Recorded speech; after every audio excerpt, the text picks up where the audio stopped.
মাননীয় স্পিকার, আমি এটা ভেবে অনেক গর্বিত যে আমি বাংলাদেশী।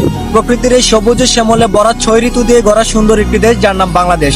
কিন্তু অত্যন্ত দুঃখের সাথে বলতে হয়, এই অকালপক্ষ দেশে শান্তি, সম্মান, মানবতা, ন্যায় বিচার কোনোটাই নেই। মাননীয় স্পিকার, আমরা এমন এক দেশে জন্মগ্রহণ করেছি যে দেশে আইনের চেয়েও মাদক কারবারিদের পাওয়ার বেশি। এমন এক দেশে জন্মগ্রহণ করেছি যে দেশে অন্যায়, অত্যাচার, অবিচার প্রতিনিয়ত ঘটে যাওয়ার পরেও এর কোনো প্রতিবাদ নেই।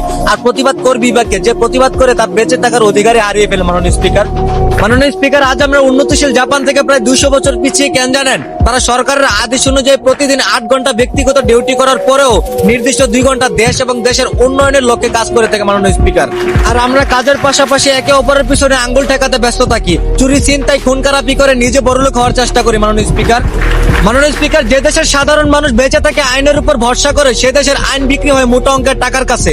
যে দেশের মা বোনেরা রাস্তায় হাঁটলে সম্মান নয় ধর্ষণ হয়, সে অভিশপ্ত দেশে কিভাবে আল্লাহর রহমত আসবে? মাননীয় স্পিকার, দেশটা যেন আজ মাদক কারবারিদের হাতে। প্রতিটা এলাকা, প্রতিটা অঞ্চল আজ মাদক দ্বারা পরিপূর্ণ। মাননীয় স্পিকার, আর মাদক হলো এমন একটা জিনিস যে খায় সে নিজেও ধ্বংস, এমনকি পাড়া প্রতিবেশীদেরকে অত্যাচার করে বেড়ায়, কারণ তাকে সবাই ভয় পায়। মাননীয় স্পিকার, যে দেশের শিক্ষার্থীরা দেশ ও জাতির উন্নয়নে 24 ঘন্টায় পড়াশোনায় মনোযোগ দেওয়ার কথা, সে দেশের শিক্ষার্থীরা প্রেমিক প্রেমিকা, গার্লফ্রেন্ড বয়ফ্রেন্ড নিয়ে পার্কে ঘুরে। এটার জন্য তাদের বাধ্যতামূলক হয়ে গেছে। মাননীয় স্পিকার, যে দেশে স্কুল ড্রেস পরে শিক্ষার্থীরা ভালোবাসার মানুষ নিয়ে পার্কে জড়িয়ে ধরে বসে থাকে, বুকরা হিজাব পরে টিকটকে নাচানাচি করে, সেই জাতি কখনো দেশের উন্নয়নের আশা করতে পারে না। মাননীয় স্পিকার, আপনি সহ পুরো জাতির কাছে আমার একটাই আবেদন, ব্যক্তিগত নয় দেশ উন্নয়নের চেষ্টা করুন।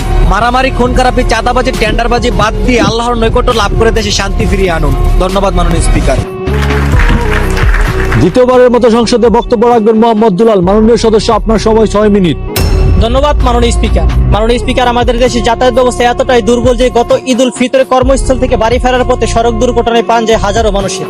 যেখানে করার কথা ছিল পরিবারকে নিয়ে আনন্দ, সেখানে নেমে আসলো সুখের ছায়া। মাননীয় স্পিকার, আমাদের দেশে সড়ক দুর্ঘটনায় যতগুলি মানুষের প্রাণ যায়, মনে হয় ইরান, আমেরিকা, ইসরায়েলের যুদ্ধ এতগুলি প্রাণ ঝরে। মাননীয় স্পিকার, বেপরোয়া গতি, মাদকাসক্ত ড্রাইভার, ট্রাফিকদের অনিয়মের কারণে এই সমস্ত ঘটনা ঘটে। মাননীয় স্পিকার, এই ব্যাপারে দৃশ্যমান কোনো বিআরটিসির পদক্ষেপ আমরা দেখি না। মাননীয় স্পিকার, বেপরোয়া গতি, মাদকাসক্ত ড্রাইভার, ট্রাফিক অনিয়মের কারণে এই সমস্ত ঘটনা ঘটে। মাননীয় স্পিকার, এই ব্যাপারে বিআরটিসির দৃশ্যমান কোনো পদক্ষেপ চোখে পড়ে না। মাননীয় স্পিকার, আমাদের সবার একটাই অনুরোধ, এবারে ঈদ উল আজহা উপলক্ষে কর্মস্থল থেকে বাড়ি ফেরার পথে যাতায়াত ব্যবস্থার কারণে যেন কোনো মায়ের বুক খালি না হয়। মাননীয় স্পিকার, ধন্যবাদ।